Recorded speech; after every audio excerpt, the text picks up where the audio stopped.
Hello there, this is Derek again and welcome back to the channel. So in this video, I'm just going to show you how you're going to be able to turn on disappearing messaging feature on Signal and also how it works. So probably maybe you want to turn it on. What you have to do first is you just hit on the contact or the person you want to apply this feature to. So what you're going to do is you hit on the name and then you just hit on the three dots at the right top corner and then you hit on disappearing messages like this.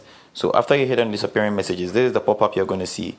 You're going to see off, which is going to be default for everyone, and then you can turn on to 5 seconds, which means after 5 seconds when the person sees the text you've sent them, the message is going to disappear. So if you want to increase the time to, you can just scroll through to 10 seconds, 30, 1 minute, 5 minutes, 30 minutes, 1 hour, 6 hours, 12 hours, 1 day, and then 1 week. So these are the time frames you can just turn your disappearing messages on, and then after that time you've used, the message you sent to the person will be deleted after they read them. And I think this is very cool because it's going to increase the security of whatever text you are texting with your people on your contacts, because maybe you might be discussing something that is very confidential, which you don't want anybody to know. So with this disappearing messages feature, I think it's going to be very helpful for everyone to just try use it. So if you like this video, give it a thumbs up. Don't forget to subscribe to the channel, and you can check on the video above to know more settings and features in this app, and then catch you in the next one.